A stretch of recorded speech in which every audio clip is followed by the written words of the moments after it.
नमस्कार दोस्तों, करते हैं शुरुआत अध्याय 4 यानी कि दिव्य ज्ञान की।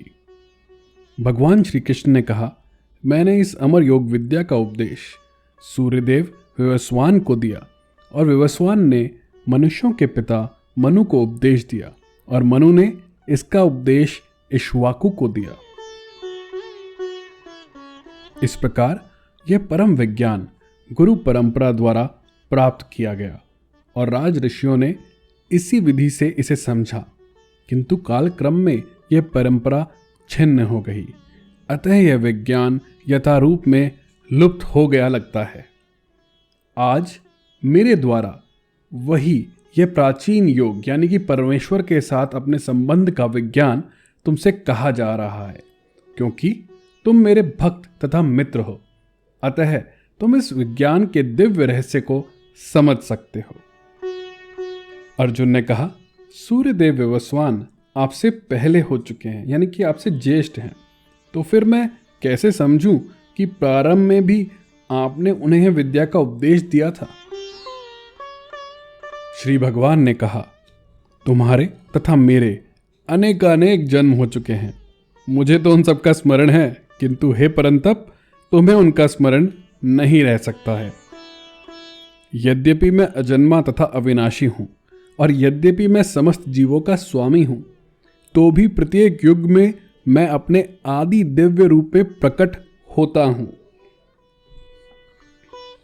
हे भरतवंशी, जब भी और जहां भी धर्म का पतन होता है और अधर्म की प्रधानता होने लगती है, तब तब मैं अवतार लेता हूं। भक्तों का उद्धार करने, दुष्टों का विनाश करने तथा धर्म की स्थापना करने के लिए मैं हर युग में प्रकट होता हूं। हे अर्जुन, जो मेरे आविर्भाव तथा कर्मों की दिव्य प्रकृति को जानता है, वह इस शरीर को छोड़ने पर इस भौतिक संसार में पुनः जन्म नहीं लेता, अपितु मेरे सनातन धाम को प्राप्त होता है। आसक्ति, भय तथा क्रोध से मुक्त होकर, मुझ में पूर्णतः तन्मय होकर और मेरी शरण में आकर बहुत से व्यक्ति भूतकाल में मेरे ज्ञान से पवित्र हो चुके हैं। इस प्रकार से उन सबों ने मेरे प्रति दिव्य प्रेम को प्राप्त किया है। जिस भाव से सारे लोग मेरी शरण ग्रहण करते हैं, उसी के अनुरूप मैं उन्हें फल देता हूँ। हे पार्थ, प्रत्येक व्यक्ति सभी प्रकार के मेरे पथ का अनुगमन करता है। इस संसार में मनुष्य सकाम कर्मों से सिद्धि चाहता है, फलस्वरूप वे देवताओं की पूजा करते हैं। निसंदेह इस संसार में मनुष्य को सकाम कर्म का फल शीघ्र प्राप्त होता है। प्रकृति के तीनों गुणों और उनसे संबंध कर्म के अनुसार मेरे द्वारा मानव समाज के 4 विभाग रचे गए। यद्यपि मैं इस व्यवस्था का सृष्टा हूं, सृष्टा यानी रचयिता, किंतु तुम यह जान लो कि मैं इतने पर भी अव्यय अकर्ता हूं। मुझ पर किसी कर्म का प्रभाव नहीं पड़ता, न ही मैं कर्म फल की कामना करता हूं। जो मेरे संबंध में इस सत्य को जानता है, वह भी कर्मों के फल के पाश में नहीं बनता। प्राचीन काल में समस्त मुक्त आत्माओं ने मेरी दिव्य प्रकृति को जान करके ही कर्म किया, अतः तुम्हें चाहिए कि उनके पदचिन्हों का अनुसरण करते हुए अपने कर्तव्य का पालन करो।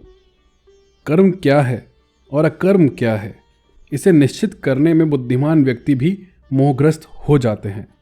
अतएव मैं तुमको बताऊंगा कि कर्म क्या है, जिसे जानकर तुम सारे अशुभ से मुक्त हो सकोगे। कर्म की बारीकियों को समझना अत्यंत कठिन है, अतः मनुष्य को चाहिए कि वह ठीक से जाने कि कर्म क्या है, विकर्म क्या है और अकर्म क्या है। जो मनुष्य कर्म में अकर्म और अकर्म में कर्म देखता है, वह सभी मनुष्यों में बुद्धिमान है और सब प्रकार के कर्मों में प्रवृत्त रहकर भी दिव्य स्थिति में रहता है। जिस व्यक्ति का प्रत्येक प्रयास इंद्रिय तृप्ति की कामना से रहित होता है, उसे पूर्ण ज्ञानी समझा जाता है। उसे ही साधु पुरुष ऐसा कर्ता कहते हैं, जिसने पूर्ण ज्ञान की अग्नि से कर्म फलों को भस्मसात कर दिया है। अपने कर्म फलों की सारी आसक्ति को त्याग कर सदैव संतुष्ट तथा स्वतंत्र रहकर वह सभी प्रकार के कार्यों में व्यस्त रहकर भी कोई सकाम कर्म नहीं करता। ऐसा ज्ञानी पुरुष पूर्ण रूप से संयमित मन तथा बुद्धि से कार्य करता है, अपनी संपत्ति के सारे स्वामित्व को त्याग देता है और केवल शरीर निर्वाह के लिए कर्म करता है। इस तरह कार्य करता हुआ वह पाप रूपी फलों से प्रभावित नहीं होता है। जो स्वतः होने वाले लाभ से संतुष्ट रहता है, जो द्वंद्व से मुक्त है और ईर्ष्या नहीं करता, जो सफलता तथा असफलता दोनों में स्थिर रहता है, वह कर्म करता हुआ भी कभी बनता नहीं है। जो पुरुष प्रकृति के गुणों के प्रति अनासक्त है और जो दिव्य ज्ञान में पूर्णतया स्थित है, उसके सारे कर्म ब्रह्मा में लीन हो जाते हैं। जो व्यक्ति कृष्ण भावनामृत में पूर्णतया लीन रहता है, उसे अपने आध्यात्मिक कर्मों के योगदान के कारण अवश्य ही भगवत धाम की प्राप्ति होती है, क्योंकि उसमें हवन आध्यात्मिक होता है और हवि भी आध्यात्मिक होती है। कुछ योगी विभिन्न प्रकार के यज्ञों तथा देवताओं की भली भांति पूजा करते हैं और कुछ पर ब्रह्मा रूपी अग्नि में आहुति डालते हैं। इनमें से कुछ विशुद्ध ब्रह्मचारी श्रवणादि क्रियाओं द्वारा इंद्रियों को मन की नियंत्रण रूपी अग्नि में स्वाहा कर देते हैं, और दूसरे लोग जो कि नियमित गृहस्थ हैं, इंद्रिय विषयों को इंद्रियों की अग्नि में स्वाहा कर देते हैं। दूसरे जो मन तथा इंद्रियों को वश में करके आत्म साक्षात्कार करना चाहते हैं, संपूर्ण इंद्रियों तथा प्राणवायु के कार्यों को संयमित मन रूपी अग्नि में आहुति कर देते हैं।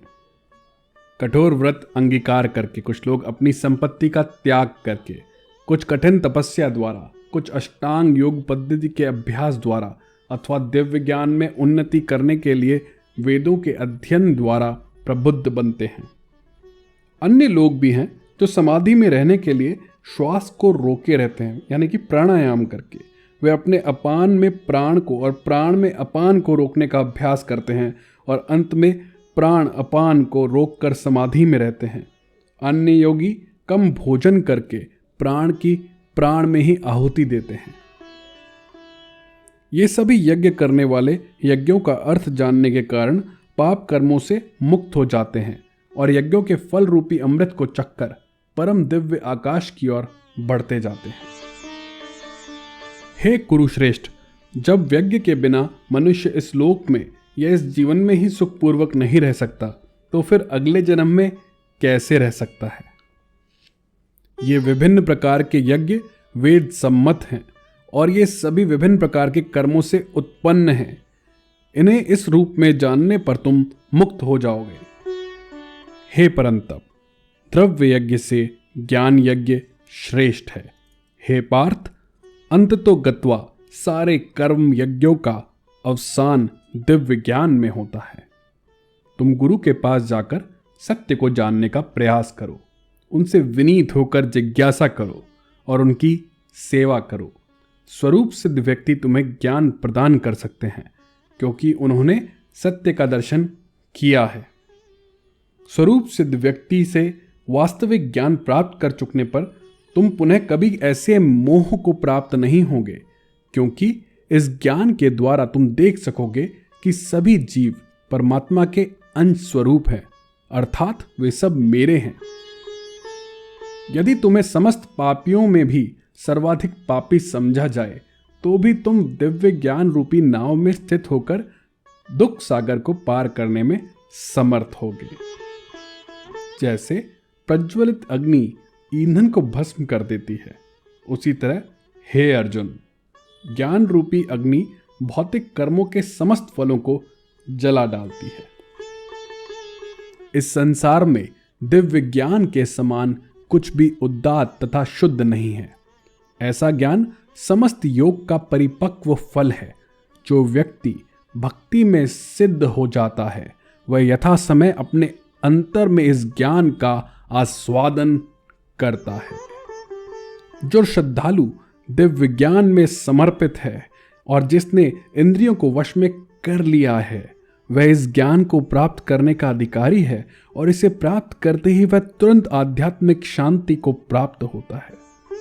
किंतु जो अज्ञानी तथा श्रद्धाविहीन व्यक्ति शास्त्रों में संदेह रखते हैं, वे भगवत भावनामृत नहीं प्राप्त करते, अपितु नीचे गिर जाते हैं। संशय आत्मा के लिए न तो इस लोक में न ही परलोक में कोई सुख है। जो व्यक्ति अपने कर्म फलों का परित्याग करते हुए भक्ति करता है और जिसके संशय दिव्य ज्ञान द्वारा विनष्ट हो चुके हैं, वही वास्तव में आत्मपरायण है। हे धनंजय, वह कर्मों के बंधन में नहीं बनता। अतएव तुम्हारे हृदय में अज्ञान के कारण जो संशय उठे हैं, उन्हें ज्ञान रूपी शस्त्र से काट डालो। हे भारत, तुम योग से समन्वित होकर खड़े हो जाओ और युद्ध करो। इस प्रकार श्रीमद् भगवद गीता का 4था अध्याय समाप्त होता है। जय श्री कृष्ण।